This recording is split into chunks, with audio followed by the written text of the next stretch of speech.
بسم اللہ الرحمن الرحیم۔ السلام علیکم۔ آپ دیکھ رہے ہیں یوٹیوب چینل عام سی باتیں۔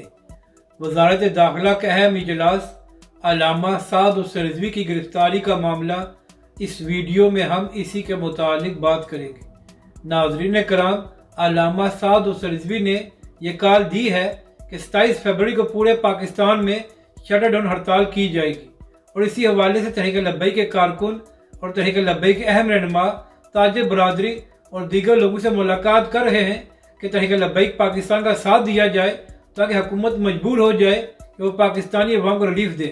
جبکہ دوسری جانب ناظرین کرام، ذرائع سے یہ خبر بھی سامنے آ رہی ہے کہ وزارت داخلہ کا ایک اہم اجلاس ہوا ہے اور اس میں فیصلہ کیا گیا ہے کہ اگر تحریک لبیک پاکستان نے علامتی پروٹیسٹ کیا اور تحریک لبیک کی جانب سے راستے وغیرہ بند نہ کیے جائے تو پھر تحریک لبیک پاکستان کو روکا نہیں جائے گا، لیکن اگر تحریک لبیک پاکستان یا اس کے کارکنوں نے راستے بند کرنے کی کوشش کی تو پھر حکومت کی جانب سے تحریک لبیک کے سربراہ اور کچھ دیگر رہنماؤں کو گرفتار بھی کیا جا سکتا ہے۔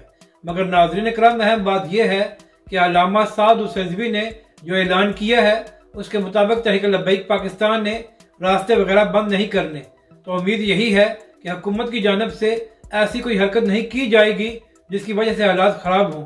اور ناظرین کرام، اہم بات یہ ہے کہ علامہ سعد الرضوی اور تحریک لبیک پاکستان کوئی سیاسی مقاصد کے لیے باہر نہیں آ رہے، بلکہ تحریک لبیک پاکستان نے یہ فیصلہ اس لیے کیا ہے تاکہ پاکستان کے حکمران پاکستانی غریب عوام کو ریلیف دیں اور سارا بوجھ پاکستانی عوام پر نہ ڈالا جائے۔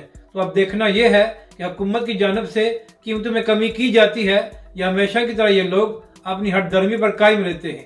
ناظرین کرام، یہ لوگ اپنی عیاشیاں ختم نہیں کرتے اور نہ ہی اپنے پروٹوکول میں کمی کرتے ہیں، لیکن جب بھی کوئی مشکل فیصلہ کرنا ہوتا ہے تو سارا بوجھ پاکستان کے عوام پر ڈالا جاتا ہے۔ اپنی رائے کا ضرور اظہار کریں کہ آپ کو یہ ویڈیو کیسی لگی، اور ہمارے اس چینل کو بھی سبسکرائب کریں۔